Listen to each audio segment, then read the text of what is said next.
Poeta, dramaturgo, periodista y abogado, componente fundamental de una generación en cuya militancia confluían la política, el arte, la música y las largas charlas en los bares. Defensor inclaudicable de los derechos humanos en su mayor amplitud, exiliado durante la dictadura, es fundamentalmente un militante de la poesía en su diversidad de expresiones. Autor de una vasta obra que incluye dramaturgia, ensayos y libros de investigación filosófica e histórica, fue, entre otras particularidades, el que sucedió a Eduardo Galeano en la dirección de la revista Crisis, el que tuvo largas charlas con el psicoanalista Pichon Rivière en esa continua búsqueda de desentrañar el lazo entre locura, arte, poesía y desarraigo social. El mayor ejemplo de esa búsqueda ejemplar es su encuentro con Jacobo Figman,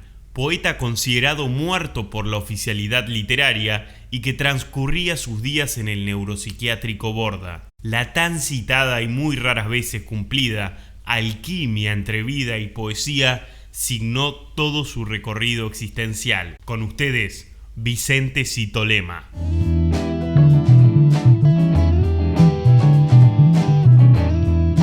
Bueno, Vicente, tuviste una infancia asignada por cierta inestabilidad, mudanzas, viajes. ¿Qué recuerdos tenés de esa infancia? Bueno, me vienen así a la cabeza a caballo montones. Por ejemplo, un viaje con mi familia, era un niño a Montevideo, donde yo tendría creo que 4 años cuando fuimos, y hubo un pequeño incendio en el barco. Y ahí tengo como la imagen, yo no me di cuenta después, sí, de lo que pudo haber pasado y por suerte no fue. Pero me queda la imagen de gente corriendo, gritando, y bueno, y eso es fuerte, es una imagen fuerte. Después también de Uruguay, donde pasé buena parte de mi infancia, me quedan varios trabajos muy especiales que tuve ya de niño. Estoy hablando de un niño que era realmente un niño, ponerle 5 años todavía en la escuela primaria, empezaba. Y recuerdo que tuve 2 trabajos muy significativos y que han dejado huella. Uno fue de enderezar clavos, que puede parecer muy loco ahora, pero si vemos que en esa época, Guerra Mundial, entre otras cosas, lo que hubo fue un quiebre en la producción de bienes que no fueran ligados a la guerra, especialmente en Europa. Y ni en Uruguay, y creo que tampoco en Argentina, se fabricaban clavos, que parece fácil y no lo es. Y entonces un amigo mío con el que nos habíamos hecho compañeros de historias, de las pequeñas y grandes historias de los niños, su papá tenía un puesto en una feria municipal muy grande en Montevideo, y me invita un día a que lo acompañe, y ahí veo que el padre estaba en un costado con un montón de clavos y los martillaba para enderezarlos. Después, cuando estaban en grupos, los vendía. Y se me ocurre ofrecer también ayudar. Y el hombre dice, no, ayudar no, te pago. Y bueno, hacía falta plata en la casa, y fue un trabajo duro, porque como todo niño ambicioso y también sabía de las necesidades, trataba de enderezar clavos rápidos y muchos. Y más de una vez llegué a mi casa con los dedos un poco negros de algún que otro machucón. Y después esta otra circunstancia, espero que nadie lo tome mal, pero no sé por qué, ya desde niño tuve una memoria como fuera de lo común. Las cosas son así, se da o no se da, y en mí se dio esa memoria tan potente, que entre otras cosas hace que haya aprendido a leer solo antes de ir a la escuela, leyendo los diarios. Yo creo que tenía 4 años cuando empecé a leer. Y si lo cuento ahora es porque, bueno, en víspera de los 82 ya estoy en una etapa de impunidad que puedo decir todo y nadie dudará de que estoy diciendo verdades. Siempre tenidas por los años y por la tendencia que ya es irrefrenable a buscar belleza en donde se puede, también en los recuerdos. Pero lo cierto y real es que era una etapa dura en nuestra familia y mi mamá era muy católica y nos lleva un día a una iglesia y ahí había un concurso. El que podía recordar más cosas de la Biblia le daban un canasto grande con aceite, harinas, bueno, todas esas cosas que se dan en los canastos para ayudar a la gente. Y yo veo que las cosas me dice mi mamá, y si leyeras un poco la Biblia, porque no era toda la Biblia, era una Biblia como acotada para que los chicos pudieran saberlo, ¿no? Tampoco quiero decir que me sabía la Biblia de memoria, pero yo ya leía poquito, pero leía y mi mamá me dijo otras cosas. Bueno, en lo concreto es que gané la primera vez, el canasto era fantástico y después mi mamá organizaba un recorrido. Íbamos de iglesia a iglesia y ahí yo ganaba canastos con comida. Y el tercer oficio, muy hermoso, fantástico también, era ir con un lechero que llevaba la leche por las calles, ¿no? con las vacas, y cuando llegaba a un cliente ordeñaba y le daba la leche a la gente que venía con un jarro a buscar. Y mi trabajo era que cuando, claro, él iba con un montón de vacas y las vacas a veces se escapaban. Y me ofreció ese trabajo también con otro chico que trabajaba allí, haciendo el oficio que luego hice yo, buscar las vacas extraviadas. Cuando se iban y se escapaban, bueno, había que buscarlas. Y ahí aprendí algo que ahora puede causar gracia, pero creo que mi mamá lloró por la manera en que de ese oficio no le gustaba mucho, que cuando las vacas se iban había que encontrarlas y la única manera real y concreta era ir viendo la bosta de las vacas, tocar para no equivocarnos de ver la que estaba fresca era la que era de ese día, porque como en general íbamos por el mismo camino, no era cuestión que uno se dejara guiar por la bosta vieja. Y bueno, había que tocar la bosta hasta que luego uno con los días aprende a cuál es fresca y no es fresca sin necesidad de tocar. Pero en la primera etapa, como todo aprendizaje, es más rudimentario y había que tocarla. Y obvio, llegaba a mi casa con bastante olor a bosta de vaca, pero también ese era un buen oficio. Me ganaba la leche, unas monedas que me daban, y también recuerdo que pasábamos por una panadería y los de la panadería que compraban mucha leche me regalaban siempre una bolsa con el pan y las facturas del día anterior. O sea que eso puede parecer loco, porque claro, después con los años tuve otros trabajos, profesor en la Universidad de Buenos Aires, profesor en universidades en España, es decir, trabajé después de otras cosas, de periodista, escritor, abogado, porque también soy abogado, sigo trabajando en la universidad, o sea que he hecho muchos trabajos en mi vida. Y obviamente, como enseña Freud, lo que pasa en la niñez es una huella para el resto de nuestras vidas. Y si yo tuviera que marcar las felicidades de mis trabajos, honestamente, los trabajos de la infancia me han dejado como para contar historias más agradables que contar los trabajos de hoy. No quiere decir que sea feo. A mí dar clases me gusta.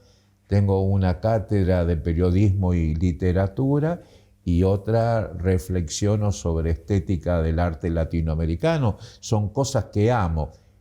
Pero visto así, en el tiempo, enderezar clavos y buscar vacas extraviadas me da más como potencia de recuerdo que mis otros oficios, incluso el de poeta.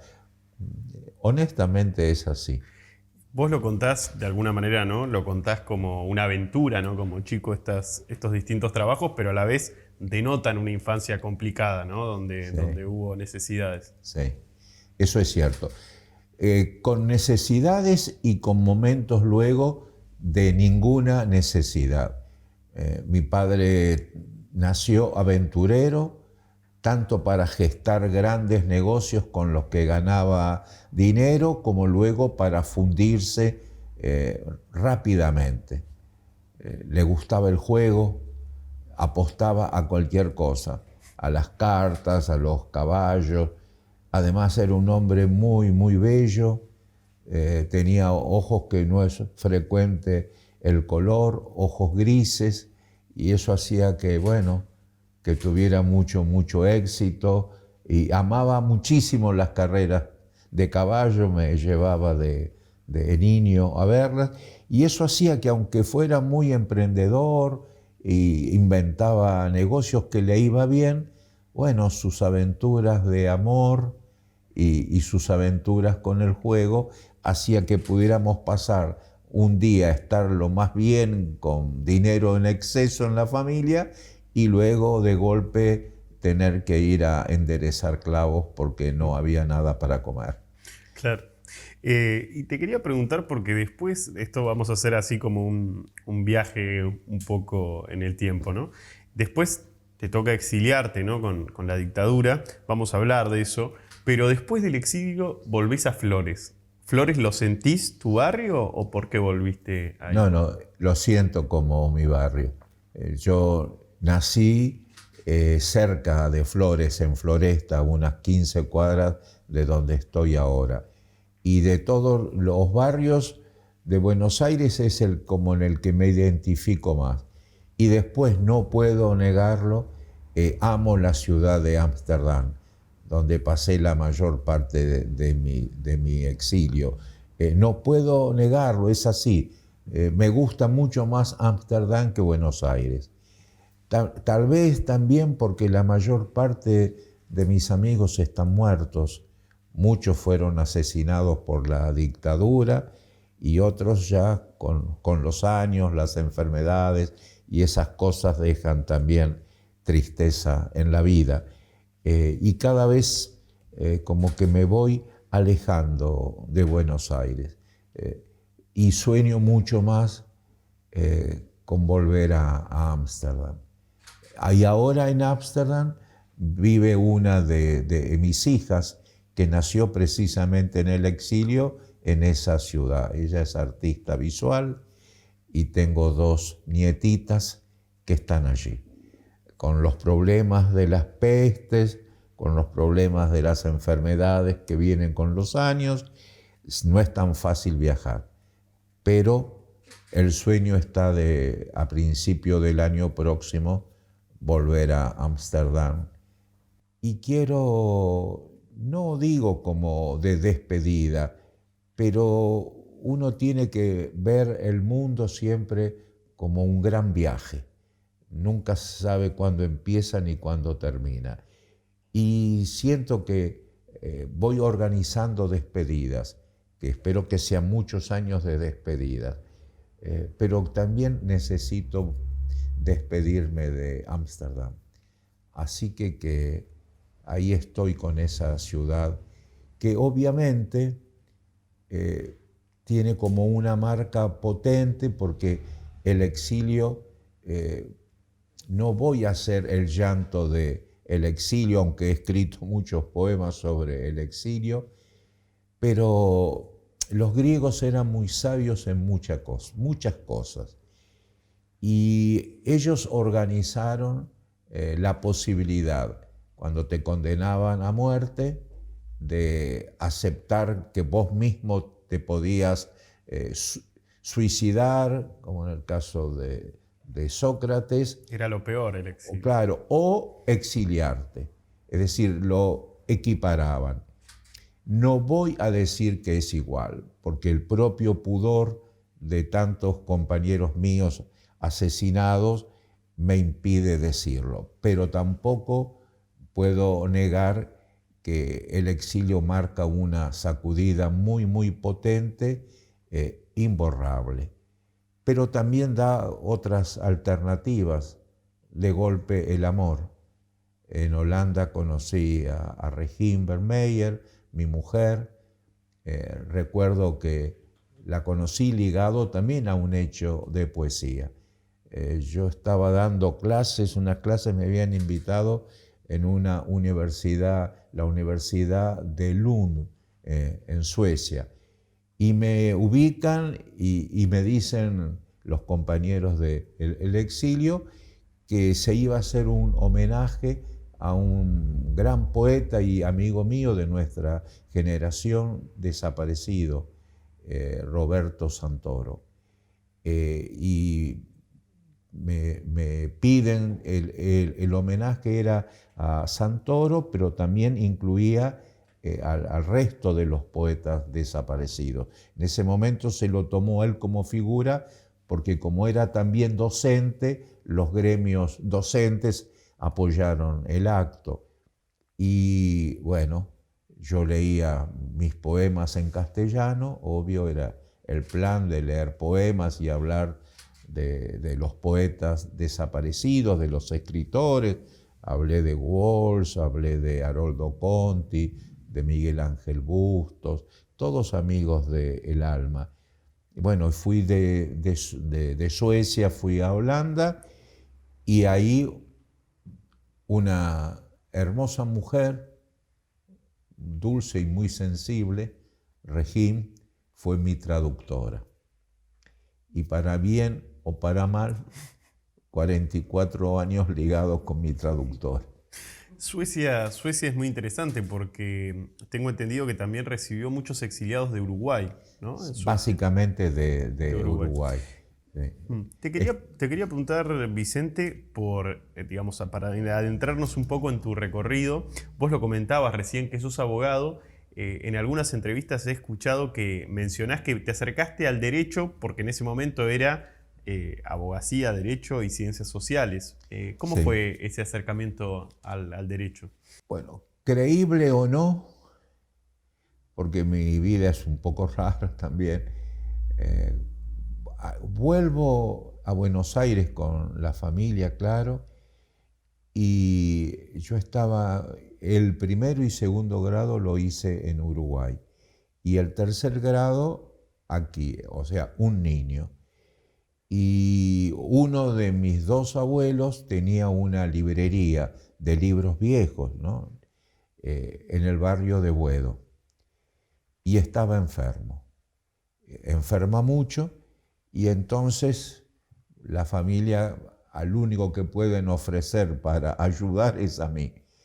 Y viajaba del barrio de Floresta, me tomaba el tranvía 48 e iba a Buedo, Independencia, donde él tenía su humilde y hermosa librería. Y era un hombre que amaba la cultura.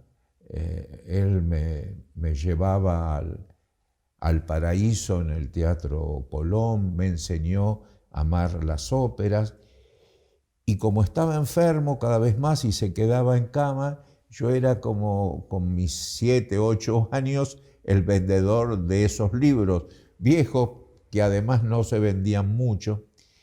Y en esa época, obvio, no había televisión, la única radio él se la ponía en su cama porque era el local y detrás había otra piecita donde él tenía su cama, porque también propio de la familia, él era un hombre que había estado muy bien económicamente y solo le quedaba su ropa de gran porte, de gran lujo, bastón, guantes, todo eso y 0 pesos. Parece que en la familia sucedió mucho eso.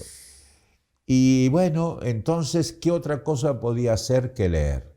Porque no había otra alternativa, no podía salir a la calle porque tenía que estar en el local y cuidar a mi abuelo, había que leer. Y si se quiere creer o no, y ahí con 8 años, 7 años, y lo que había era Platón, Aristóteles, y ahí empecé con esas cosas que con los años me he ganado la vida, porque todavía trabajo mucho con Platón y Aristóteles. En casi todas mis clases ellos dos aparecen, los he leído a fondo porque no había otra cosa para hacer, había que leer mucho y no había muchos otros libros, más bien eran de filosofía, de poesía, de novela. Y ahí, a partir de mis lecturas infantiles de Platón y Aristóteles, me quedó como una idea que sigue potente en mí. La vida merece ser justa y bella. Y entendí que para acercarme a lo justo en ese momento había una carrera, que era el derecho, pero con una idea no de la práctica profesional de la abogacía, sino me acerqué al derecho como queriendo encontrar lo justo.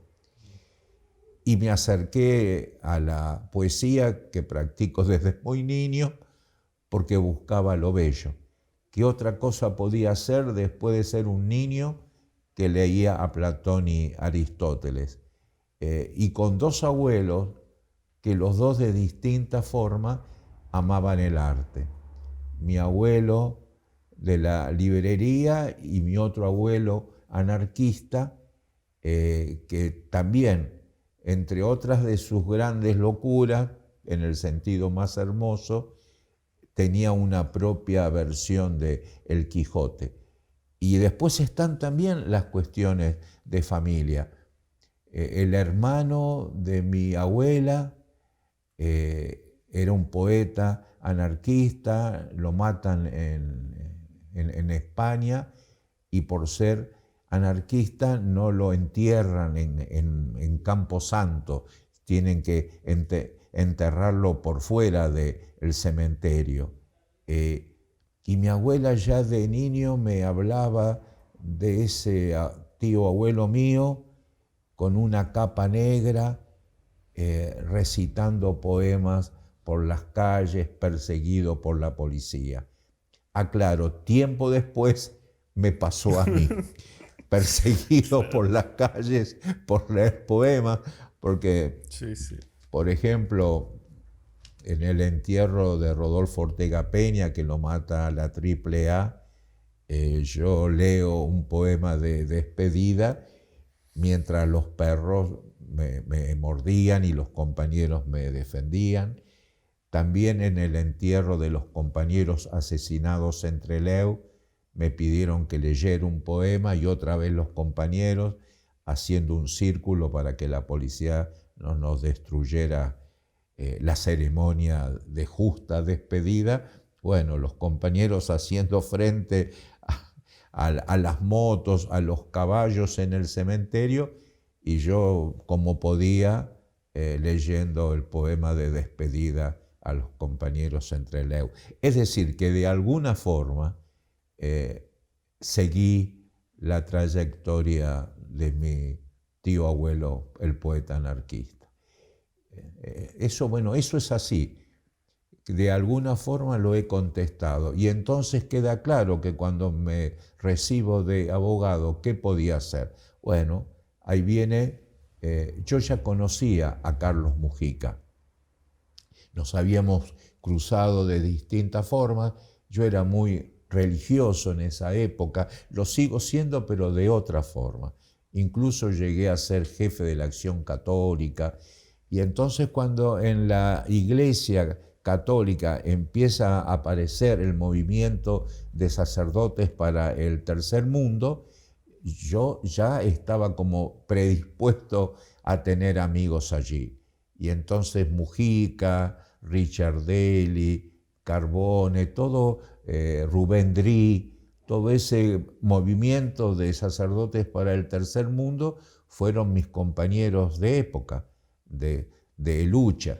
Cuando Carlos Mujica funda su humildísima iglesia en el barrio que ahora lleva su nombre, yo recién me había recibido, perdón por decirlo, tenía 20 años, pero claro, con la memoria de bestia que tenía yo, nunca fui a una clase, todo libre, daba los exámenes, todo sabía, de memoria, no que entendía bien las cosas, pero había leído de niño a Platón y Aristóteles, entonces ya tenía como una idea de la comprensión filosófica de las situaciones. Leía muy bien y entonces, bueno, aunque trabajaba, en 3 años creo me recibí de abogado. Y ahí, con el título, ¿qué podía hacer? Abogado común no era lo que yo buscaba. Entonces, mientras Carlos Mujica levanta su humildísima iglesia, extiende como unas chapas, había como un cobertizo, y ahí voy yo a empezar como abogado, atendiendo las consultas. Él les atendía el alma y yo de alguna manera trataba de ayudarlos con la cuestión jurídica, claro, pero muy humildemente, porque como abogado solo sabía citar a los tratadistas, pero no claro, tenía mucha práctica. Es decir, y después, bueno, y termino de contarlo rápido esto, mi militancia, mis sueños revolucionarios, que son los sueños de toda la generación, me lleva a distintas circunstancias. En esa misma Universidad de Buenos Aires, de la carrera de Derecho, viene la mamá de El Che, de Guevara, y hacemos un acto con ella. Ella estaba muy enferma, recuerdo que tenía cáncer, y tenía una potencia increíble. Y bueno, éramos todos muy jóvenes, hicimos el acto, la rodeamos para estar con ella, y bueno, y de golpe un grupo fascista muy potente en la época irrumpe nuestro humilde acto a los tiros. Quisimos cubrir a la mamá de Guevara, y ahí la compañera que estaba conmigo, no lo olvido, cayó muerta con 2 tiros en la cabeza. Y yo me tiré para cubrir el cuerpo de la mamá del Che, y a mí me dan 2 tiros en la pierna. Y después, no me olvido nunca, yo llevaba un libro de poemas y veo que viene alguien, y duele mucho el tiro porque era en el hueso y sangraba, ¿no? Y veo que alguien viene y yo hago así con la mano como para que me ayuden, porque estaba con la otra compañera llena de sangre. Y el otro ve el libro, era un libro de Rilke, y dice, guevarista y puto que lee poemas.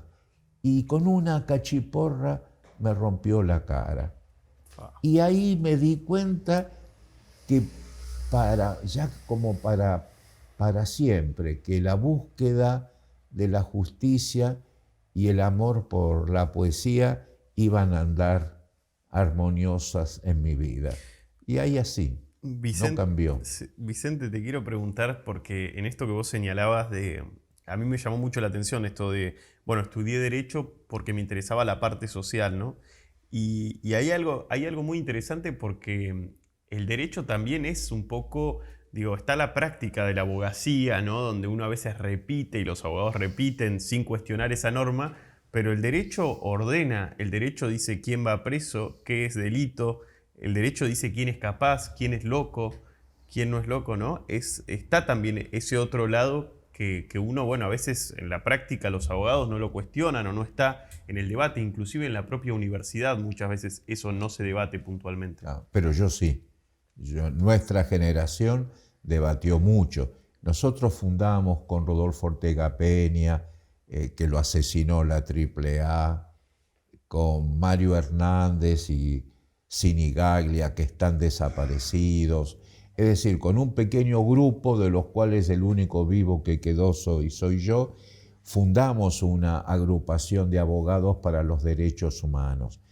Y éramos todos muy, muy jóvenes y nos dedicamos prácticamente, únicamente a eso, a hacer la defensa de presos políticos. Nosotros tomamos la defensa, por ejemplo, del ERP, de los montoneros, de la FAL, de la FAP, todas las organizaciones. También, obvio, dirigentes sindicales. Yo fui abogado, por ejemplo, de Raimundo Ongaro, de Agustín Tosco. No solo yo, nuestro pequeño grupo, porque teníamos claro que íbamos a sufrir atentados. Todos hemos sufrido atentados, nos han puesto bombas, tiros, bueno, todo lo que se puede esperar si vos defendés la justicia en un mundo basado en la injusticia. Y aprendimos, siguiendo el ejemplo de los abogados vascos que defendían a los presos vascos, que la ley, por más que yo parto de la idea, como diría otro filósofo que amo, Spinoza, que está más bien al servicio de las pasiones tristes. Eso es toda una disputa. Yo creo que no es para el bien el derecho. Lo justo es otra cosa. La ciencia del derecho creo que es una ciencia maldita, más ligada, digamos, a la muerte que a la vida. Pero como toda ciencia, uno también la debe pelear dentro de ella. Y los compañeros vascos tenían varios abogados que también les fue muy mal, porque a casi todos los mataron, que empezaron a hacer lo que se llamó la defensa revolucionaria. Los defendías y a la vez participabas del hecho. Bueno, nosotros siguiendo eso, con Ortega Peña, bueno, con todos los compañeros nuestros de ese pequeño grupo, hacíamos periodismo, sacábamos revistas y hacíamos como una práctica, perdón por decirlo así, pero era una práctica revolucionaria usando las armas que fueron originariamente generadas para el mal, como la profesión de abogado, como en general puedo decirlo, la ley. La ley está ligada al mal, no al amor ni a lo justo. Pero dijimos, bueno, les vamos a pelear también con las armas de ellos. Y bueno, y peleamos, también con conciencia de que el costo fue muy duro, porque es el grupo que fundamos la Asociación de Abogados, la mayor parte fue secuestrados, asesinados, y los pocos que quedamos vivos, que a la vez también sufrimos atentados, nos fuimos al exilio porque ya no había más alternativa. Es decir,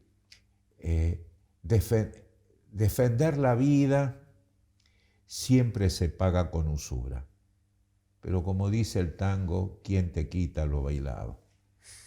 Así es, Vicente. Te quiero preguntar, recién lo mencionabas, salió un par de veces en la conversación el periodismo. Porque sí, te tocó vivir una época que podríamos llamar hermosa del periodismo.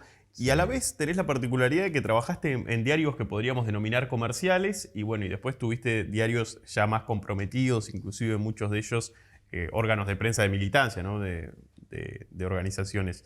Pero primero empecemos por estos diarios comerciales. Escribiste en Clarín, El Cronista Comercial.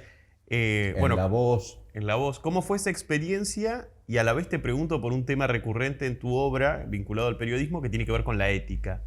¿Qué desarrollaste en base a los medios comerciales, ¿no? Primero para hablar de esos medios donde la ética por lo menos está como medio solapada en el discurso. Sí, voy a ser duro. Se puede practicar en alguna época, en esa época. Hoy hay que hacer un nuevo planteo y tengo mucho cuidado en lo que digo porque soy docente en la universidad justamente y hablo de ética en la carrera de periodismo, pero soy coherente con lo que enseño y con lo que he practicado. Pienso que estamos viviendo el peor momento que yo conocí en la historia del periodismo argentino. Yo empecé a trabajar como periodista porque no trabajaba de abogado, hacía defensa de derechos humanos, pero para vivir desde los 20 años trabajo de periodista. Después también lo completé con mi trabajo de docente universitario. Y puedo decir que por lo menos en aquella época la ética era un desafío de práctica y vos podías tener tu espacio aún en los diarios muy profesionales. Y ahí están las notas que he escrito, ahí están las notas que ha escrito Hellman, ahí están las notas que ha escrito Walsh, ahí están las notas que ha escrito Paco Urondo, que ha escrito Soriano. Bueno, nosotros no teníamos dos morales. Es decir, pero también aclaro, esta época es tan ruin, tan miserablemente ruin, que los medios de comunicación se han convertido como en una gigantesca cloaca donde nadar y mantener un poco la pureza del alma y la coherencia ideológica es una aventura muy difícil, suena casi a imposible.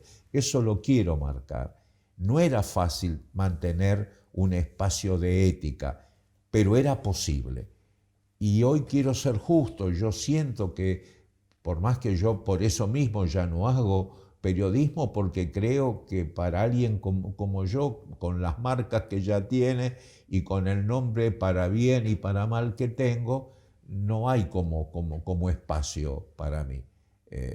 Por eso mismo, en el Clarín, que no me olvido cuando salió mi primer nota, apareció, dice, o algo así, yo la leí viajando en el colectivo y de golpe veo como media página del diario. Yo tendría 23, 24 años cuando aparece mi primer libro, Pueblo en la Costa, y un título grande. Aparece un joven y nuevo gran poeta argentino. Me bajé del colectivo, digo, no puede ser, yo como que no lo podía creer. Y digo, no, estaba tan emocionado que me puse a llorar y la gente en el colectivo debe haber creído que había muerto alguien, cosas así. Y era porque me habían tomado en serio con mi primer libro de poemas. Es decir, tuve la suerte de empezar como bien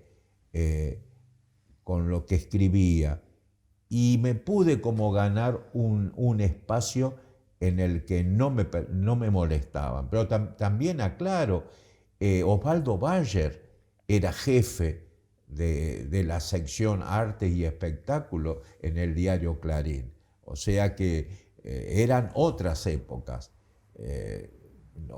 No me imagino que en el diario Clarín o La Nación le dieran en estas épocas espacio a Osvaldo Bayer, como tampoco ya me lo dan a mí. A mí en el diario Clarín me han publicado poemas muy duros, extremadamente duros, ya denunciando situaciones de desaparecidos incluso.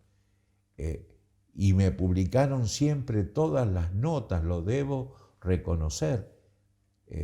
Y de esos elogios de aquella época, de que me publicaran en la página central de literatura, pasé a que ya hace muchos años para el diario Clarín yo estoy muerto. Ni siquiera cuando me dieron el premio Rosa de Cobre, que es el premio que da la Biblioteca Nacional a los poetas, como si siempre lo nombraban el hecho. Cuando lo gané yo, el hecho ya no existió. Y de diario La Nación, que Horacio González siempre se ríe de eso, la última vez que me trataron fue cuando apareció un libro mío de teatro y el único comentario fue: si el diablo existiera, escribiría estas mismas maldades que escribe Vicente Citolema. Y Horacio se burlaba de mí porque decía, pero ¿por qué estás triste si es como tu premio Nobel? Bueno, pero eso es, o sea, y después como que no existo. ¿A dónde voy? Y termino con esto. Es muy difícil mantener una ética en el tiempo de hoy. Hasta yo diría, hasta esta revolución tecnológica que marcó también el auge del periodismo y la hegemonía del mal absoluto en los medios de comunicación, los espacios se podían mantener. Y después está la conducta de cada uno. Si querés que te vaya bien y rápido, seguí el tren del poder. Si querés trabajar con dignidad, peleala y hacete tu espacio. Estoy hablando de un tiempo atrás. Tengo conciencia que hoy es muy difícil. Pero además de eso, vos ya si estuviste investigando, sabés que he tenido una facultad o una obsesión que son las revistas independientes. Y es bueno decirlo porque es también mi orgullo. He fundado y fundido varias revistas. La primera, en la década del 60, fundamos la revista Cero, de la que fui el director. Ahí estábamos con Nicolás Casullo, con Lamborghini, bueno, con un grupo hermoso en los años 60. Pero después también, para hacerlo rápido, fundé la revista Liberación, y ahí la hicimos con Cortázar, Walsh. Exactamente sobre eso te quería preguntar, sobre la revista Liberación. Sí. Hay una famosa foto que está en Cortázar, el padre Carlos Mujica, y estás vos de fondo. Sí. No sé si alguna vez te han preguntado por esa foto. Es impactante. Claro. Es impactante, sí. Y hay otra foto que anda mucho, que estamos el padre Mujica, Ortega Peña, Duhalde y yo. Y es minutos antes de que nos pongan la bomba en la iglesia Cristo Obrero. Voló toda la iglesia, no quedó nada. Había un perro grande, quedó ahí muerto. Y nosotros ahí, quizás porque estaba Mujica, la iglesia cayó como toda para este lado y nosotros estábamos de 1 metro para el otro lado. Y ahí también estuvimos, y esa foto es histórica porque estamos los 4 vivos, por lo menos. Y la de que decía de Cortázar y Mujica, está Mujica hablando así muy vehementemente, Cortázar lo mira con admiración, vos estás ahí atrás. Sí. ¿Qué sentís cuando ves esa foto? Bueno, yo no hablo mucho de la amistad con Cortázar porque es como hacerse importante uno con la amistad del otro, pero debo reconocer que fuimos muy amigos, que él fue un hombre extremadamente generoso, y es bueno, lo he dicho, pero es bueno volver a decirlo. Él estaba en Francia y nos conectamos por carta. Yo le escribí contándole de mi admiración, él me contestó.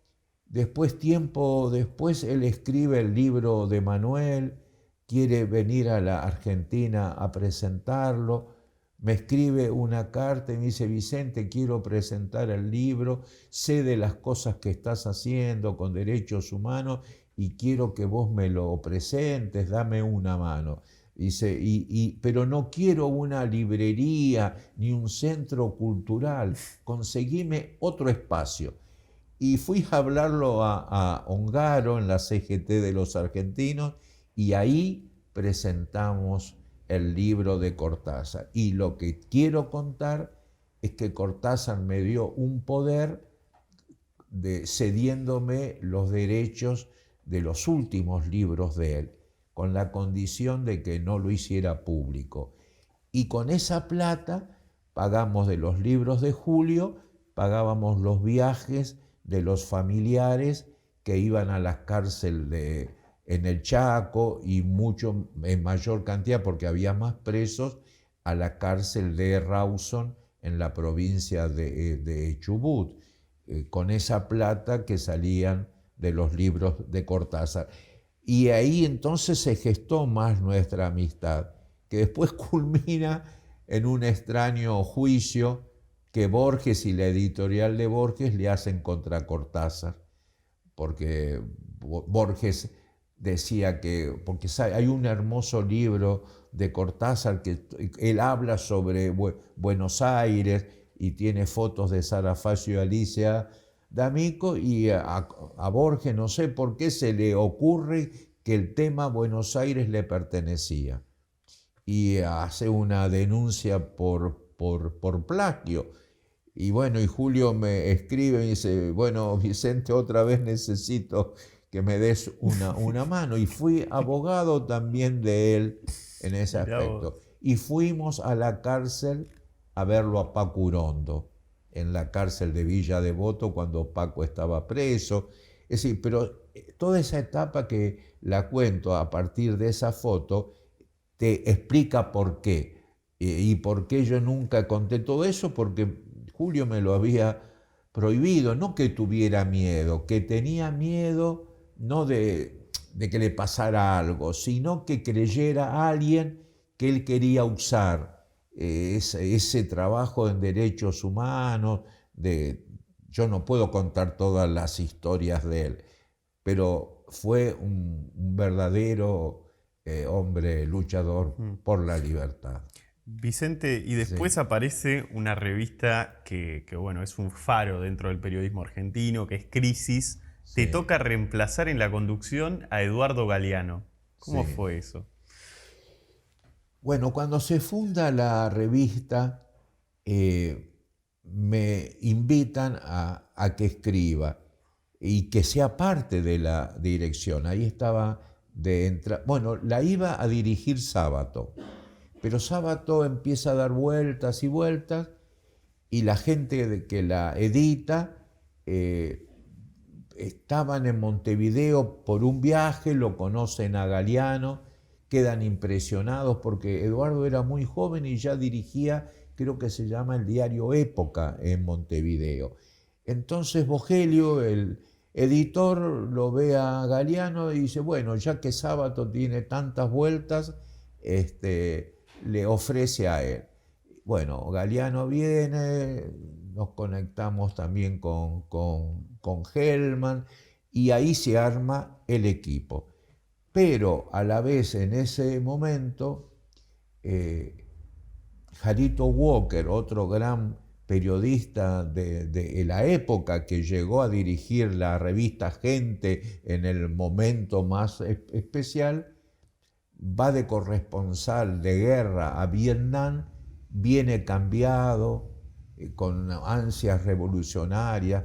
Jarito también está desaparecido, y quiere fundar una revista de cultura y política, que es una revista que también dejó huella y que la Biblioteca Nacional, en la época que dirigía González, la ha investigado y la han editado facímil todos los números. Y esa es una revista de la que no se habla mucho porque es una revista, entre comillas, peligrosa, pero era potentísima.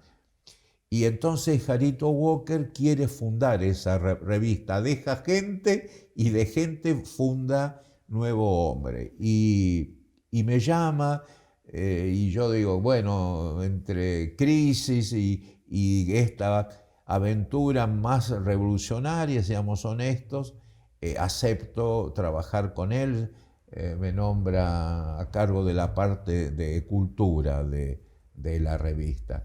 Y si te doy los nombres te vas a dar cuenta de quiénes estaban ahí. Estaba, obviamente, el padre Mujica, pero estaba también Dardo Cabo, que luego fue asesinado, un gran militante revolucionario, Alicia Guren, también la mujer de John William Cook y gran poeta, desaparecida. Es decir, también los recuerdos son duros. Silvio Frondizi, asesinado en los bosques de Ezeiza. Pareciera que estoy trayendo demasiada tragedia, pero es que mi vida estuvo signada por una lucha revolucionaria, claro, y en ese marco se dan las cosas. Sí, claro. Y ahí estoy entonces en la revista Nuevo Hombre. Hasta que lo secuestran a Jarito Walker, la revista no puede salir más, y como el periodismo siempre me atrapó, hablamos con Galeano y vuelvo, pero primero como secretario de redacción. Después la revista empieza a ser perseguida por la AAA. Y viene una amenaza de la AAA, justamente un día llaman por teléfono, atiende Eduardo y dicen, si no se van en una hora, vamos a ir por ahí y van a hacer boleta. Y Eduardo cree que es un chiste y le dice, bueno, vengan, que aquí estamos con Vicente esperándolos con un café. El hecho es que el portero, que nos quería mucho, viene la patota y el hombre les dice que ese no era el edificio porque era de muchos pisos y con muchas oficinas. Corre, viene y nos cuenta que un grupo de gente armada, y recuerdo que con Galeano nos escapamos por el techo. La situación se complica, le secuestran el hijo a Juan Gelman, y sacar la revista, que era nuestra apuesta contra la dictadura, se hace muy peligroso. Eduardo se va a Europa, a Juan Gelman le secuestran, insisto, al hijo porque no lo pueden agarrar a él, se va también a Europa, y entonces hablamos con Gelman y con Galeano, y me dicen, ¿qué hacemos? ¿Cerramos o vos, Vicente, querés hacerte cargo? Y le digo, bueno, yo ya estoy bastante marcado, una mancha más, entonces me hago cargo de la revista. No quiero hacerme el guapo ni nada de eso, que no lo soy, pero tampoco era cuestión de que un sueño tan hermoso como era la revista Crisis, un grupo de la AAA y luego la dictadura, quisiera como destruirnos. Y bueno, la hicimos y seguimos hasta que lo secuestran a Haroldo Conti, y ya cuando lo secuestran a Haroldo Conti, la situación se hace muy complicada. Eduardo, que lo quería muchísimo, viene a la Argentina y nos animamos los dos a ir a casa de gobierno en plena dictadura, a entrevistar al ministro del Interior. Y recuerdo que fuimos y le dijimos que íbamos a hacer denuncias y todo eso, ¿no? Y como yo era abogado, se me ocurre decirle además, además le voy a hacer una denuncia por masacre y violación de los derechos humanos y genocidio, y no me olvido nunca que el ministro, ese monstruo, agarra, lo mira a Galeano y le dice, yo sé quién es que es un periodista, pero también es poeta. Y como todo poeta, son medios locos, pero además es loco del todo y es un puto de mierda. Y le dice, y tienen 24 horas para desaparecer. Bueno, la cosa ya no daba para más y entonces nos fuimos al exilio.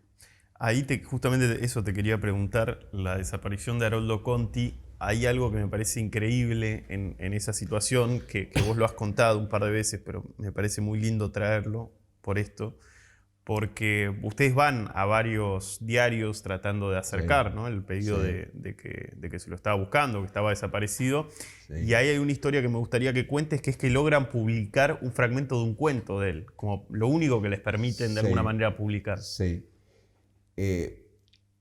Se complica, y ahora ya se puede contar porque también Hellman falleció, Paco falleció, Alberto Spumber falleció, pero como lo habían secuestrado a Haroldo, empezamos a recorrer, antes de la entrevista en Casa de Gobierno, que ya fue romper todos los vínculos posibles, empezamos a recorrer diarios y revistas, y en todas partes había mucho miedo, es la pura verdad, y ni siquiera aparecía, no querían poner ni que lo habían secuestrado a Haroldo Conti en ningún diario.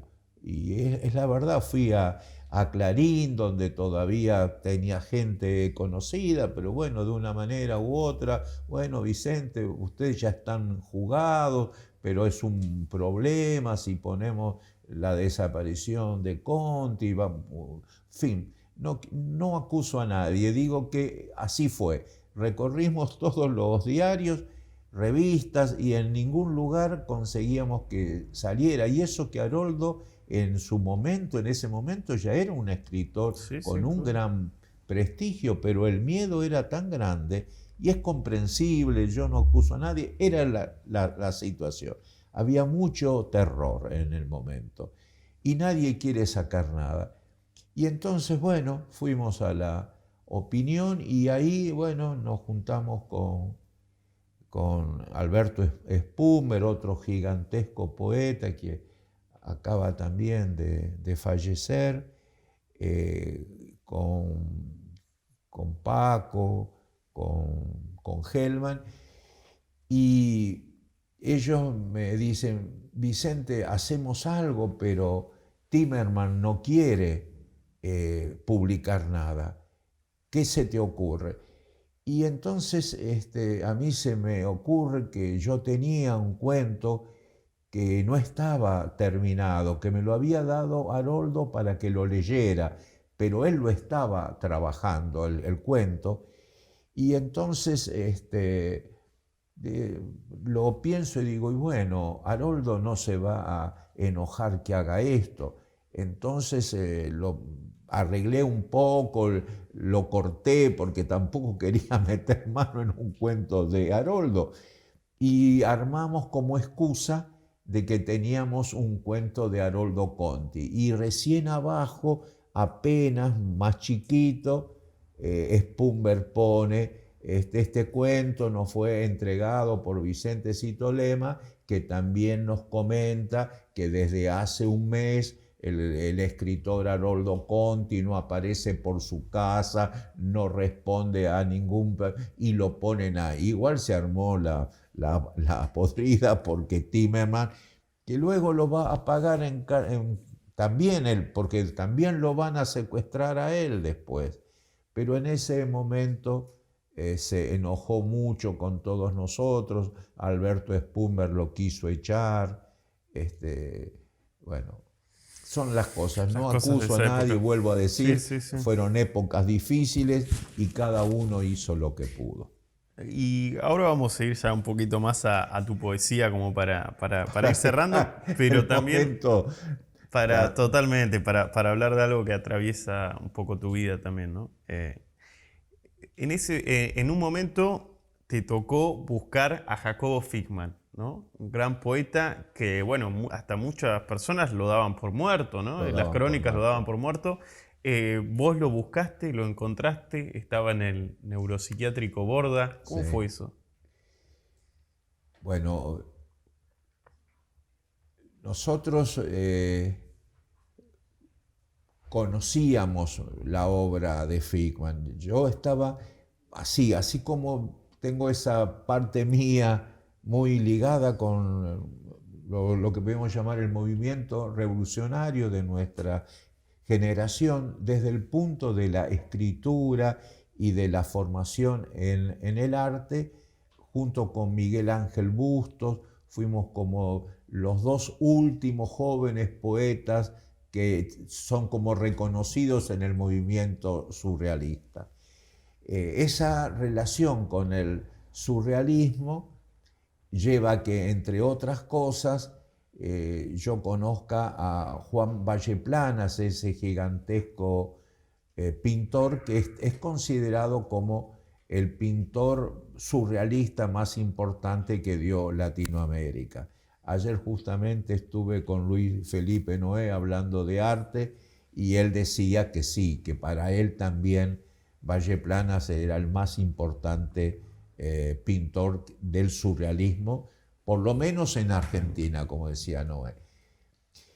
Y yo iba mucho, era muy joven, pero amaba el surrealismo, Miguel Ángel Bustos también, y nos ligamos a ese movimiento surrealista que tenía en Valleplanas Aldo Pellegrini, el psicoanalista, psiquiatra y periodista Enrique Pichon Rivière. Bueno, es en ese mundo donde de golpe se hablaba ya de la figura de Fickman. Todos consideraban que era un poeta excepcional, que había desaparecido, que nadie sabía si estaba vivo o muerto. Y Valleplanas un día estábamos hablando de Artaud, por eso tengo que hacer como el marco poético. Claro. Y hablando de Artaud, me dice, Vicente, dice, ya que ama tanto a Artaud, ¿por qué no lee a fondo la obra de Jacobo Fickman? Porque es el mayor poeta que yo conocí en el movimiento surrealista y nadie sabe si está vivo o muerto. Lo hemos perdido y nuestra generación ni se preocupó siquiera por saber qué pasaba con él. Me queda eso y al poco tiempo, un mes, 2 meses después, muere Juan Valleplanas. Me golpeó la muerte porque yo consideré que Valle era como mi primer maestro, aunque yo no pinto, porque empecé con él, pero después vi que mi camino era la poesía pero seguí vinculado con el movimiento surrealista, con Aldo Pellegrini, entre paréntesis, con quien luego saqué otra revista con Pellegrini y Enrique Molina, que se llamó la revista Talismán. Y ahí está entonces, conozco de la obra de Fickman y a partir de ahí la única pista me la había dado Valle cuando dice a lo mejor murió y si no murió puede ser que esté internado en un hospicio porque era muy raro, era muy extraño, me lo dice en lengua más simple, era un poco loco. Bueno, leo esos poemas maravillosos de Fickman y bueno, aprovechando que yo trabajaba en el Clarín y tenía carnet de abogado, las dos cosas, me meto en los hospitales psiquiátricos, primero en Buenos Aires, Capital Federal, Buenos Aires, y luego cada vez que Clarín me mandaba a hacer alguna nota en el interior, yo hacía notas de arte, buscaba el manicomio y me metía a ver si lo encontraba. Hasta que un día vuelvo a Buenos Aires, y yo ya había ido y me decían que no figuraba. Y de golpe digo, pero como es un apellido judío y no sea que lo hayan inscrito con otro nombre o mal escrito, y vuelvo al hospital a ver si con otro nombre parecido está inscrito. Y no encuentro, pero en esa época, que no sé, hoy por hoy todo estaba escrito a mano en voluminosos libros, donde tampoco se ponía todo. En los libros no figuraba. Pero yo lo he contado, finalmente veo un hombre que está ahí y que canta y me pareció tan hermoso la manera que cantaba, todo una cosa como cuesta contar cuánta poesía y belleza había en el canto de ese hombre. Entonces digo, este puede ser, y me acerco y le digo, ¿usted conoce a Jacobo Fickman, que es un gran poeta? Sí, es amigo mío. Y ahí yo digo, pucho, hacía como un año había recorrido un montón de hospitales psiquiátricos, ya creía que no lo iba a encontrar nunca y de golpe esa corazonada de preguntarle a ese interno, pero un poco entro como en sospecha, ¿y dónde está? Ah, por ahí, venga, que lo vamos a buscar. Y me empieza a recorrer todo el hospital y cada vez caminamos 10 metros, me da un cigarrillo, yo fumaba negro en esa época, y le daba el cigarrillo. Después me llevaba a otro lado, paraba, me da otro cigarrillo, hasta que me doy cuenta que él, angelical, lo que quería era mi cigarrillo. Entonces yo ahí casi me enojo y le digo, acá tiene el paquete, pero quiero encontrarlo. ¿Existe o no existe Figman? Y si existe, ¿dónde está? Y me mira así, claro, se dio cuenta también de mi desesperación. Se guardó los cigarrillos, me dice, venga. Y me llevó a una pequeñísima biblioteca, que era la que estaba en el hospicio, con la puerta cerrada. Me dice, es ahí adentro, en esa piecita. Está todo el día, de todo el año ahí. Y se va. Y entonces yo me quedo frente a esa puerta y digo, ¿y será? Y abro la puerta. Y me enfrento con ese hombre tan extraño ya, y lo miro así, y me mira fijo y me dice, ¿y usted? Y digo, y estoy buscando al poeta Jacobo Figman. Y Figman me mira y me dice, soy yo. Y yo lo estaba esperando. Y así fue el golpe. Y bueno, hablé con él y dije, no, hay que pelear por este hombre. Y aproveché mis dos condiciones como abogado, además enojado yo de que lo tuvieran, hacía 27 años que estaba internado ahí, y lo habían maltratado con electroshock, con todo. Yo, no, esto es injusto. Y fui a un tribunal, hice la denuncia, mucho. Pero bueno, como son los juicios, no avanzaba, y digo, tengo que hacer otra cosa. Y lo voy a ver a Aldo Pellegrini, así casi como medio enojado, y le digo, Aldo, ustedes los surrealistas, mucha publicación de La Libertad, de Breton, de Artaud, y acá hay un surrealista de verdad y no han hecho nada. Y me dice Aldo, bueno, Vicente, perdón, pero ya sabe cómo son las cosas, una vez no puede hacer todo. Y digo, bueno, pero quiero hacer algo. Ya hice la denuncia judicial y ahora quiero que hagamos una revista que tiene que ser una revista del surrealismo y que el primer número se lo vamos a dedicar completo a Jacobo Figman. Entonces Aldo me abraza, ¿no? Y él, que era tan surrealista, tradujo la obra de Artaud, de Breton, de Luard, de todos ellos. Yo le llevo de vuelta los poemas, los vuelve a leer y dice, he cometido una injusticia terrible, tanto que hablo del surrealismo francés y no hice nada por este hombre. Y armamos la revista Talismán, una revista hermosa, y el primer número toda dedicada a Figman. Y a partir de ahí pudimos hacer un espacio que culmina cuando muere.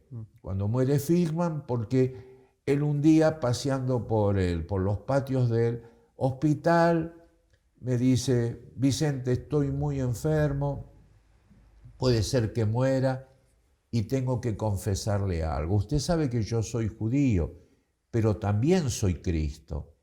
Y además soy el novio de la Virgen María. Muy bien, Jacobo, muy bien.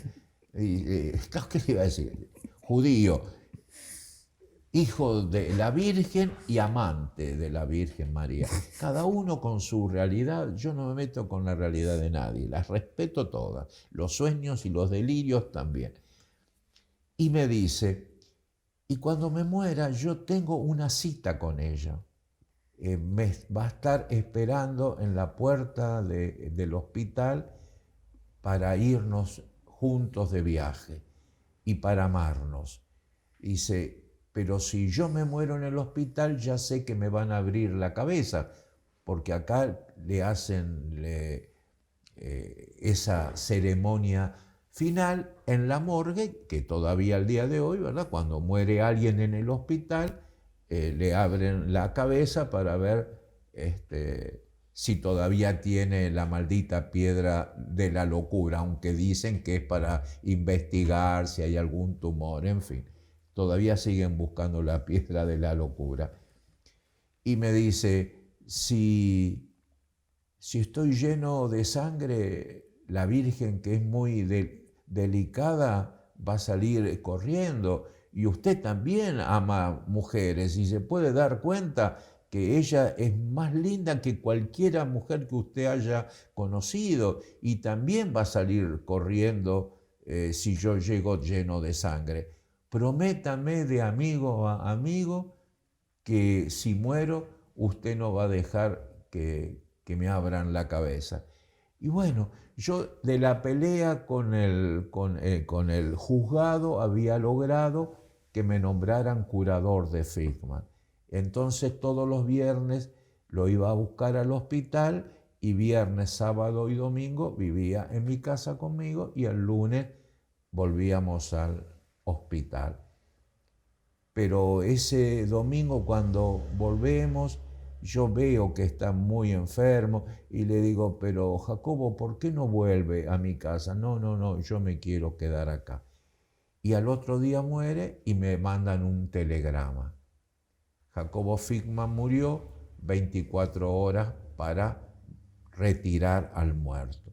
Bueno, yo porque era el curador, voy al hospital, pido hablar con el director del hospital, con los médicos, bueno, lo hago corto. No logro convencerlos porque no podía contar que tenía que verse con la Virgen María, lo iban a tomar mal, como que yo estaba o burlándome o estaba en situación de delirio. Y bueno, ruego, digo cosas y me dicen que no a todo, me enojo, viene un enfermero y me dice que ya me conocía, de que iba tanto a verlo a Fickman.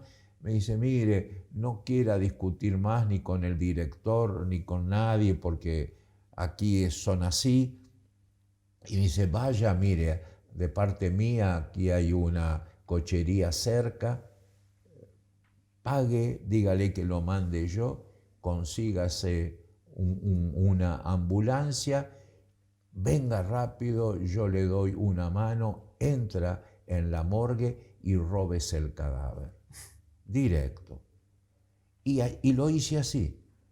Me fui a la cochería, le di unos pesos, me conseguí la ambulancia, entramos allá, estaba el enfermero, me ayudó, por suerte llovía para una película, entramos en la morgue y yo tenía miedo, no por la morgue en sí, sino porque si le habían abierto la cabeza no iba a poder besar a la Virgen y yo le había prometido, como buen compañero poeta, como él decía, entre los poetas tenemos que ayudarnos, que él iba a ver a la Virgen María, porque la amaba muchísimo. Y entonces, para suerte, no le habían hecho todavía la autopsia. Así que bajamos un cajón, lo pusimos ahí, el enfermero, porque estaba la garita policial, aunque era de noche, nos acompañó como que todo estaba bien y me fui con el cadáver. El tema era que no sabía dónde ir y se me ocurrió ir a la Asociación de Escritores, a la Sociedad Argentina de Escritores, y fui. Entré y conté la historia y nada, se asustaron, no querían saber nada, pero me puse muy duro que iba a escribir y denunciar que no querían recibir el cuerpo de un gran poeta, y así de golpe me dice, bueno, lo dejamos, haga el velatorio, pero nos vamos todos. Así que se fueron todos, pude poner el cajón de Figman ahí, enfrente había un bar, me compré una petaca de ginebra, pasé toda la noche con Figman, leía poemas de Figman, poemas míos, y a la mañana lo llevé a la Chacarita. Bueno, después me fui al exilio y él desapareció, porque los muertos que se abandonan van a la fosa común. Pero está bien, porque el cuerpo de Figman, frente a su poesía... Ya está con la Virgen. ¿Cómo? Ya está con la Virgen. Ya está con la Virgen, feliz, Cumpliste. leyendo poemas. He cumplido. Te quiero preguntar puntualmente por una particularidad que se dio también ahí en el Borda, que es que estaba otro gran poeta, Miguel Ángel Bustos, vos recién lo mencionabas, que fue también cultor del surrealismo. Estaban los dos internados, Figman y Miguel Ángel Bustos. Un tiempo. Sí. Miguel Ángel estuvo un tiempo y hoy le estaba contando... Y compartieron los dos, ¿no? Sí, Con sí. Figman. Estaban... Claro, estaba contando a un compañero tuyo, al productor, ¿no? Que tengo una foto muy hermosa. Los tres, Figman, Miguel Ángel y yo, en una librería, yo había conseguido que nos dejaran salir, casi me incluyo, y estamos los tres leyendo poemas y se nos ve muy felices. Qué lindo. Sí. Te quiero hacer ya la última pregunta y te libero, Vicente. Un placer dialogar con vos. Has escrito teatro y de hecho ese teatro reunido vos lo llamás poesía escénica, ¿no? Y eso me da el pie para preguntarte, ¿la poesía es todo en tu obra? ¿La poesía atraviesa todo en tu obra? La poesía atraviesa mi vida y la poesía atraviesa la vida de todos. La poesía es la última posibilidad humana de enfrentar con dignidad a la muerte. La desgracia de estas estructuras económicas basadas en la muerte del otro, en el apoderamiento de todos los bienes espirituales y materiales, ha hecho que la mayor parte de la sociedad tenga rotos sus vínculos con la poesía que se escribe, pero no con la poesía de la vida. Y yo creo que eso es la poesía. Cada acto de tu vida tiene que estar acompañada de poesía. Si no, escribirás poemas, pero eso no es ser poeta. Muchas gracias, Vicente. No.